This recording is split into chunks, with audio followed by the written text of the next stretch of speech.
Where are we at today, Mr. Crowder? in East Point, Georgia. East Point, Georgia. Mm, Talk to me about how it is that you're in East Point, Georgia today. that's a long story. Well, I was born in Monroe, North Carolina, in Union County. Um, I went to school there, high school there, graduated, and became involved with defending our community from the Ku Klux Klan.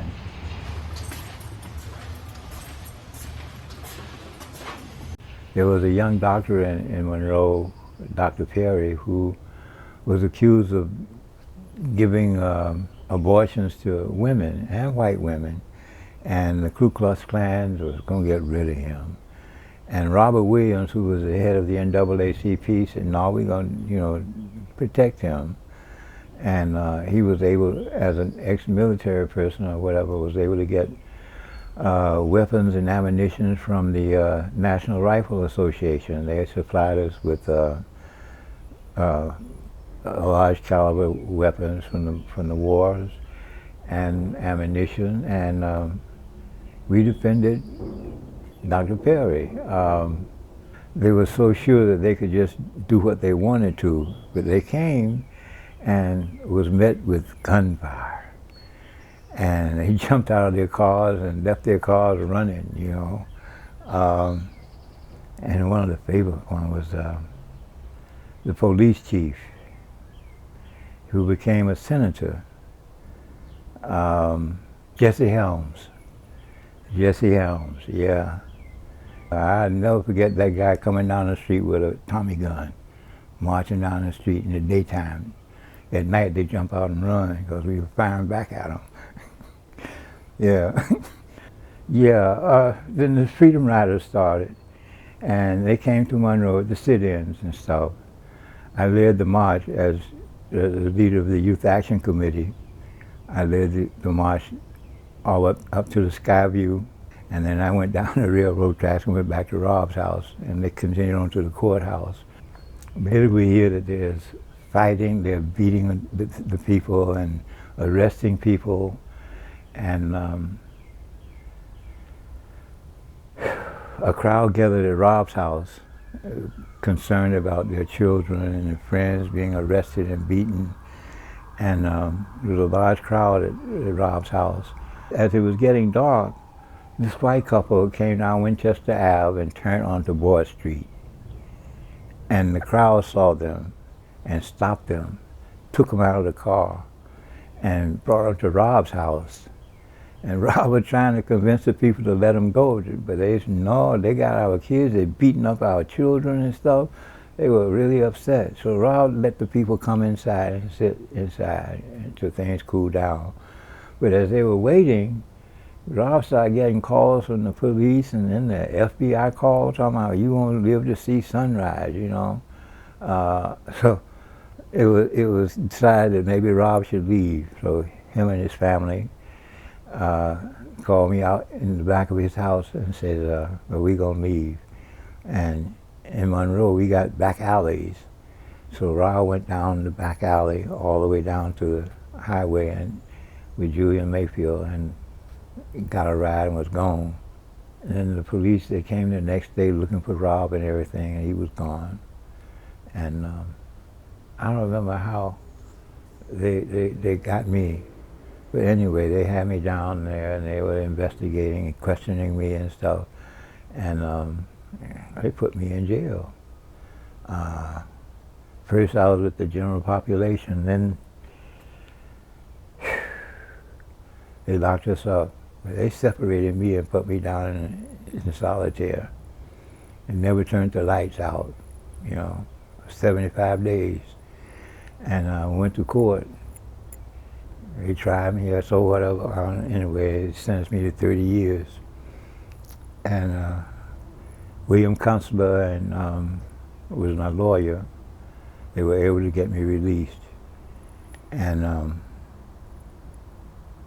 later, I don't know, it wasn't the same day, it was a little while later between trials that Terry Sanford called and said, told the people that were there that don't let the sun rise on me. She'll catch me in North Carolina. So we borrowed my girlfriend's car and drove to Richmond as far as we could get because it was snowing, and took the bus to New York and got to New York and called Bob Apter.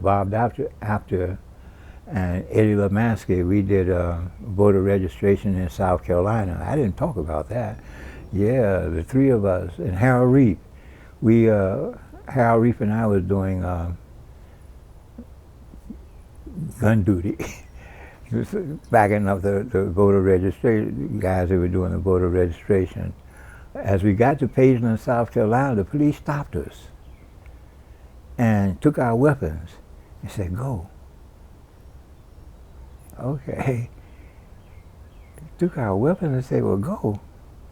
So we go and we have the meeting, you know, teaching the people how to register and vote. So when it's time to go, the people say, well, y'all, they done took y'all guns. They're going to be waiting for y'all. You know, so we know a back way. So the back way they gave us brought us out at the beer joint where the Klan was hanging out. And we come out this road, and they're outside. They see us. And we riding in this 1958 Plymouth. The thing would only do 80 miles an hour. And as we drove by, we saw them all running, jumping in their cars. There was 4 of them. 2 caught up with us, one in front, one behind. The others would pass by shooting into the car. Ed Lemansky was driving, and Ed was kind of funny because he wore these big, thick glasses. And I said, don't take your foot off the gas, put it on the floor and leave it. Don't pick your foot up. And he slouched down, and these cars keep driving. The ones in front of us were shooting back at us. The ones behind us were shooting, and the other 2 cars would take turns passing us, shooting into the car. That car was shot to pieces, but nobody was hit. I'm in New York. I got several jobs through a union. I think it was $11.99, and I worked at the Port Authority. They got me a job at the Port Authority at LaGuardia Airport, and the best job I got was at Yeshiva University in the mailroom, because in Monroe, Rob's newsletter, The Crusader, I did a lot of the mimeograph. I ran the mimeograph machines, printing it out, you know.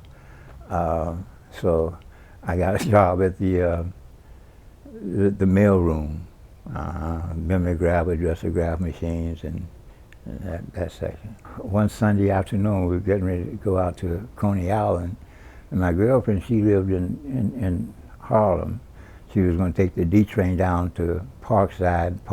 The D train stops at Parkside and goes on out to Coney Island. So I'm waiting for her on the platform, and while I'm waiting for her, this sister dressed in African attire gets off the train. And I'm like, wow. You know, so I started speaking to her and talking to her. She said, well, why don't you come on out to the park? We'll do some drumming and dancing in the park. And I don't know nothing about no drumming and dancing, you know. So my girlfriend comes, she gets off, and we go out to the park. And I hear this deep bass voice talking about blackness, about nappy hair, thick lips, and broad noses, and all this other stuff. I'm like, and then this man starts to play his drum. And it touched something inside of me that, phew, I followed this man around for 2 years, man. You gotta teach me some of this, you know. James Hawthorne Bay, Chief Bay. Oh yeah, got Molly and talking drum, Jim Bays. This one's from Gambia. It was called by an African American in Gambia.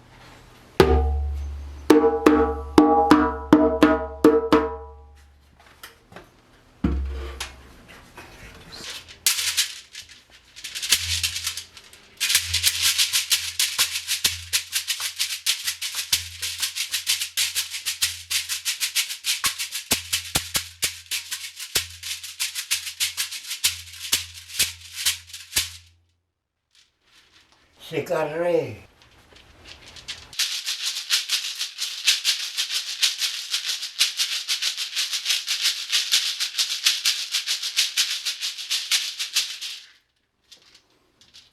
Is that made out of a gourd? Yeah, calabash or gourd.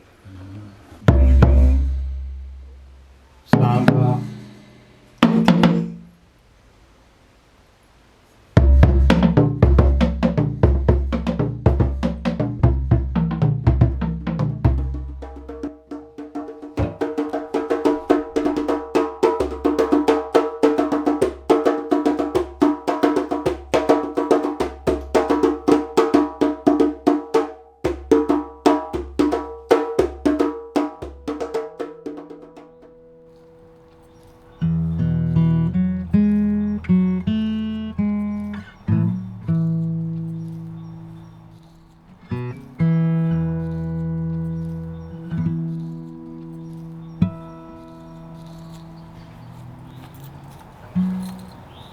At that time, I was living in the Bronx on 174th Street, and I would walk with my drum from 174th Street down to 125th Street to have classes with him.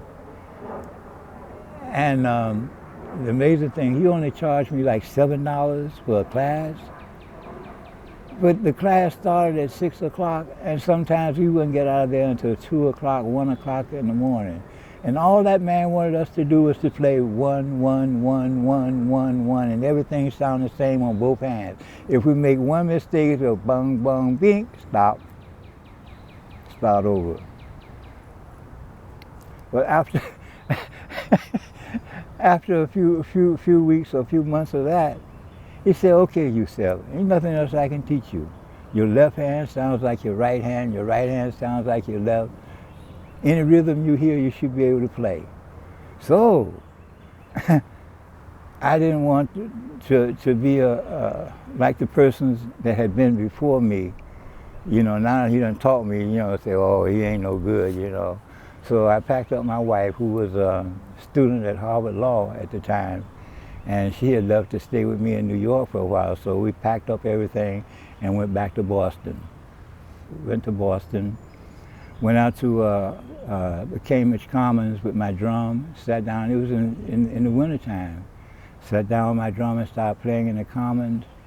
Some sisters from Radcliffe came by and said, oh, can you play for our, we want to do a dance class. Can you play for our dance class? I said, sure, because I need work, you know. A choreographer at the Low Theater was putting on a production and needed a drum. I think it was Salome or something like that. So I did that. And it just grew. And people started to hear me drumming, and the drummers would come and say, I want to learn with you, I want to play with you. And it just grew and grew and grew. One day I was at MIT playing for a dance class with a dance teacher from Atlanta named Bill Mackey, and we were playing in a gym at MIT. The director for Young Audiences, which is a national group that does programs in the public schools for the children. He said, I'm walking down Mass Ave and I hear this drumming. So he came in and the man sat across the room like you sitting. And he said, I just knew there was a whole lot of people in here drumming. I come out and see but one person. So he asked me if I would do a program for young audiences in the public schools. I played all the major schools that had dance classes in the Boston area. Tufts and Northeastern, all the universities. I had class, I was playing for classes. I taught a class at Harvard in rhythm for dancers. And the people that I've been working with at the dance company, he said I could only have 5 people for the young audience performances. I said, but I got a dance company. And at this time we were new, and trying to keep people is difficult. So they finally agreed. And we were the second black group the young audience had. The first one was in New York, and my group in Boston was the second black group that they had. And we toured all over New England, you know, public school work every day. And at that point, I could max out my credit card every month and pay it off every month. Because I played at all the universities, doing young audiences. My work day started early in the morning for schools, because the shows would be 8 o'clock in the morning, 9 o'clock in the morning. And rehearsal with my dance company was from 7 o'clock to 11 every night. Every day we rehearsed. We got hooked up with American Program Bureau, which booked universities, and they booked us all over America, man. But then I kind of messed up. Being a drummer, and the sisters would, and me being weak and like, so. Got yourself into some trouble? Yeah, one of the women got real serious, and I refused. And I don't know what happened after that, but my wife picked up and left. So that's when I went to Africa. Okay. I just stopped everything and went to Africa. Went to Africa and my life changed again. You know, when I was here, I was drinking, doing everything, you know. But I went to Africa and stopped. But I hadn't stopped speaking the way I speak in America, you know, the cursing and all that other stuff. And one morning, I was in Gambia, and this young man says, why you talk like that? You talk like what? He said, all that cursing you do, don't you know that darkens your soul? I said, what? So I stopped cursing. In Gambia, this was in Gambia, I worked with a band called from Bondi, and we performed in, they were the biggest band in Banjul and stuff. And I knew the owner of the nightclub in Ghana because I had met him in Boston through Hugh Masakila. So the band in Gambia knew that I knew Faisal because, you know, we were talking. So they said, well, you go to Ghana and see if you can get us another gig, you know, in Ghana. So I went. So I left a lot of my stuff there, you know, my money and stuff, you know, because they say if you go to Ghana, the money you bring there, you got to change it into local currency and you lose your value and stuff. So I only took enough money to, you know, to sustain me for a while, you know. And they were supposed to send me to $50 so I could go to Ivory Coast and get the rest of my money. Well, the money never came. Brother, for over a year I had no money, you know. In a foreign land. In a foreign land. I'm maxing out my card in America, you know, wearing $1,000 worth of clothes and jewelry. Now, I ain't got nothing, and still, I converted to Islam, you know. Mm-hmm. And I'm going around looking for a job, and everybody was asking me, well, Yusef, what can you do? I did 2 years at Harvard. I don't know how to do nothing. To get out of Africa, out of Ghana, this man, he was going to smuggle gold from Ghana to Ivory Coast and asked me to go with him. So I went with him, and on the way from Ghana, from Jericho Wharf to Treshville in Ivory Coast, we were riding on this boat. Now Ghana is, after what do you call it, colonization, they had all the old buildings like the British buildings and stuff. It wasn't modern and developed like. And I'm on this boat to Abidjan, and I'm seeing villas on the side with boat slips, with yachts sitting in them, electric wires running. You see that stuff in Ghana. Ivory Coast, I'm like, what is this? I get to Abidjan and I see these skyscrapers. Oh, you saw these old colonial buildings in Accra, in Ghana, you know. And I'm seeing skyscrapers, and they tell me black people own these. What? And I'm seeing black people with boat slips with yachts in them, and the family sitting on the veranda pounding fufu. Hey. I was in Ivory Coast for 9 years, man. I was there looking for a job, you know, and everybody kept saying, what can you do? I told my tailor that, I carved a drum. I carved a djembe. He said, well, you can carve wood? Well, there's a group of men at the Carrefour. You know what a Carrefour is? Crossroads, where the roads meet. Well, there's some old men there carving wood. Maybe you can find some work down there with them. So I go, and I meet one guy from Togo who spoke English. he took me as his apprentice. He made small bowls, and with him doing the carving, and I would do the sandpaper. I'd sand them for him and make them nice, you know, so he could make more bowls and make more money. After a few weeks of that, he had enough money to go back to Togo. Gave me some tools and 2,000 francs. When this man came back in 2 years, I had my own workshop. I had 11 people working for me and hired him to make a particular chair for me to get him started again, you know. But I didn't have people just working for me. Those 11 people said, you can't work for me. Learn what I'm doing here. Then you, at the end, you make 10 chairs for me. That chair I showed you inside, you make 10 of these for me at one time, and I'll give you the money. I was paying 1,500 francs for each one.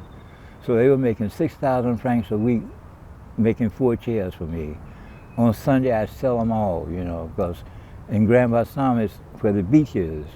And that's where everybody from Abidjan, the capital, everywhere come to the beach on Sunday. I'd sell everything. After you make a chair for me, you go and you start your own place, but you teach one person. And then after that, you teach one, each one teach one. And that place grew and grew and grew till the Minister of the Interior came down and he said, what the heck is going on here? Before it was just these old men sitting here to look crossroads here, and this thing is stretching a mile up the highway, up the road. What is this? They said it'd be the Black American. Black American? So he came, and they pointed me out to him. And he came and said, what are you doing here? I said, I'm just doing my work, you know. Each one teach one. He said, well, where's your visa? Where's your passport? By this time, my visa and passport, I didn't have none of that.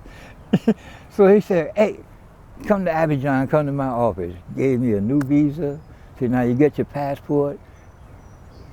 Normally you get a 3-month passport if you're not working for government. They gave me a 6-month visa. And every 6 months I go, I give them a little, something I made, you know. 9 years, you know. But God is great. I was never hungry. I always had a place to sleep. My clothes was always clean, and I'm like saying, how is this possible? You know?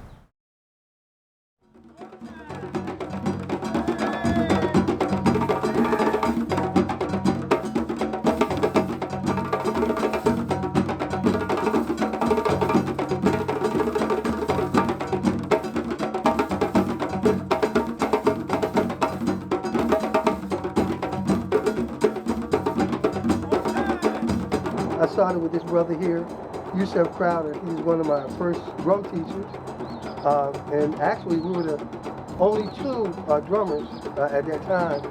And it was really interesting because at that time, it was for no compensation. We were doing it for the love of the dance.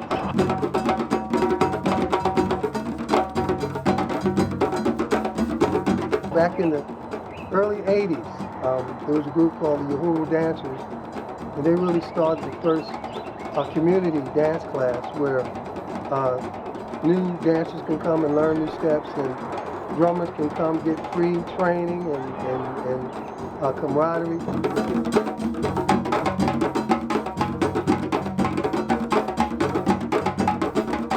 I started visiting him, and he started really showing me the basic 3 tones of the djembe and how to actually string them and make them. As a matter of fact, as well as myself, Brother Chuck, we all kind of dived in and wanted to learn how to physically make djembe.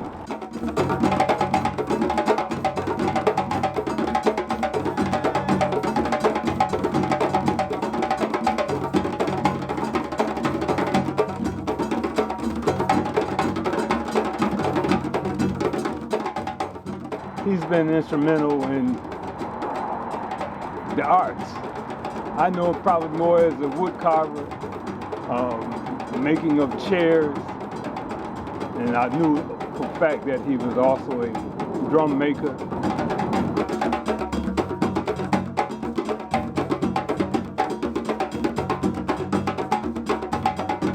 He had something very special as an artist. Not many people have that talent.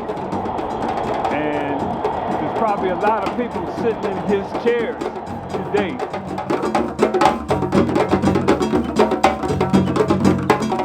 Brother Yusef not only was my first teacher for this music and this culture and all the history behind it, but he changed the whole course of my life.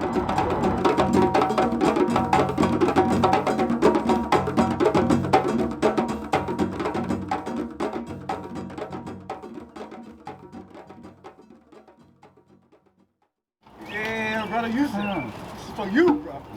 Yeah, see? Very good. All right, brothers. Very good, brothers. Thank you for that. Always a pleasure. One of these days, I'm gonna make it. Bravo! Yeah, bravo. Yes, sir, young man. Yes, sir. Keep it on. Keep it on. Keep it on. Keep it on, brother. Thank you.